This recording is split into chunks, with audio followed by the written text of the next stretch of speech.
name is HANIS FAIQAH binti Ahmad Fuzil. My student ID is AM2505019195. This is my recording for LNG 3273 interpretation test. We are now on the line with Dr. Umi Hamidatun Muhammad Sofian Lee, a senior lecturer from the Faculty of Economics and Muamalat at University of Science Islam Malaysia USIM. Hello, Assalamualaikum Doctor. Hello, good afternoon. Am I speaking with Ziana and Tesha? Yes, that's correct. Alright, Doctor. Thank you for taking the time to be with us on Bernama Radio. Thank you for having me. I believe many Malaysians are pleased with the dividend figure announced to EPF this year, which is 6.15%.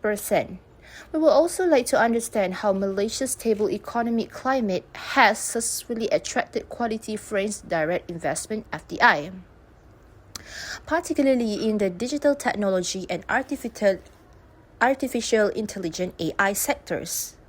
Additionally, we want to know to what extent this has contributed to the increase in EPF's distributable income, which has reached 82.7 billion. Bismillahirrahmanirrahim. Assalamualaikum. I also have a question for Ziana and Tesha. Were both of you directly affected by the announcement, or are you already pensioners? Not at all, we are directly involved. We are among those who were happy with the announcement the other day. Oh, I see. Alright.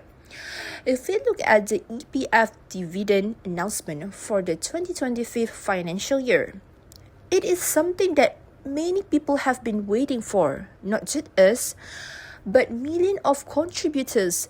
This is especially relevant given the rising cost of living and the upcoming festive seasons, such as Ramadan and Hari Raya. Generally, many had expected the dividend rate to be within the range of 5.5 to 6.3%. With the announcement of 6.15%, it falls within the expected range. Before I respond to the earlier question, there were also suggestions for contributors that part of the dividend should be credited into account 3, which is a flexible account that allows withdrawals at any time. Now, returning to the question, what is the current state of EPF and how can we integrate it with the digital sector, which is becoming a key driver today? If we look at it, EPF recorded a strong performance in 2025, despite the uncertainties faced last year, such as unpredictable trade policies, tax imposition from the US, tariff pressures, and unstable geopolitical developments. However, today we want to look at this from a different perspective. How the announcement relates to digital transformation and FDI. This transformation, especially in AI and digital sectors, is one of the key initiatives to boost foreign investor confidence and position Malaysia as a strategic hub in Southeast Asia. Whether we realize it or not, Malaysia now plays an important, even critical role in the global technology supply chain. For example, we are involved in producing AI-related products, smartphones, and even semiconductor components. This has significantly improved the quality of FDI entry in Malaysia. Previously, investors mainly set up factories and treated Malaysia as an assembly line, which did not generate high impact. In attracting more FDI, agencies such as MDEC and MIDA also play important roles. We are also trying to secure commitments from major companies like Google and Microsoft. These global companies contribute to the development of data centers and public infrastructure, making Malaysia more competitive and attractive. This in turn contributes to the increase in EPS income as announced recently. Alright, Doctor.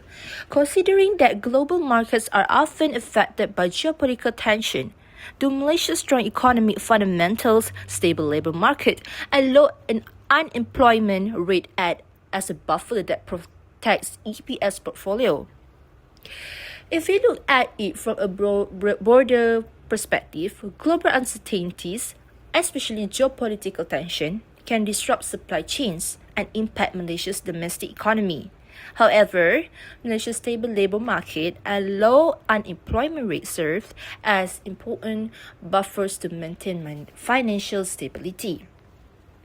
A stable workforce ensures consistent contribution from both employees and employers, which is crucial for maintaining fund liquidity and enabling EPF to implement long-term investment strategies with the unexpected withdrawal.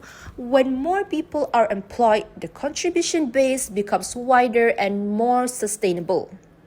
This helps ensure continuous household income and stable retirement. Savings contribution, therefore, a stable labour market plays a critical role in safeguarding the sustainability of retirement funds in the country.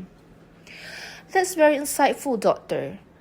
Does the 6.50% dividend merely reflect short-term market gains, or does it indicate that the Madani government's policy framework, such as human capital development and business-friendly initiative, is on the right track to ensure long-term retirement sustainability? That's a good question.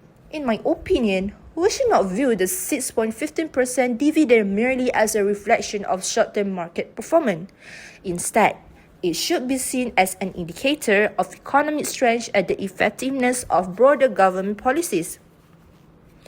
Dividend performance is influenced by many factors, including global and domestic investment, performance, active portfolio management, and asset diversification strategy.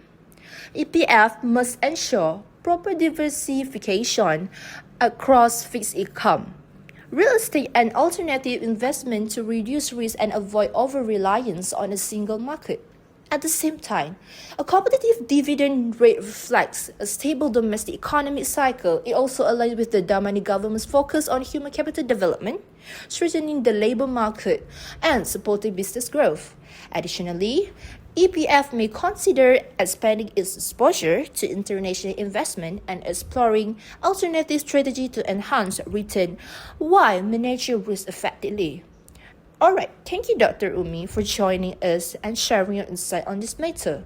End of interpretation test. Thank you.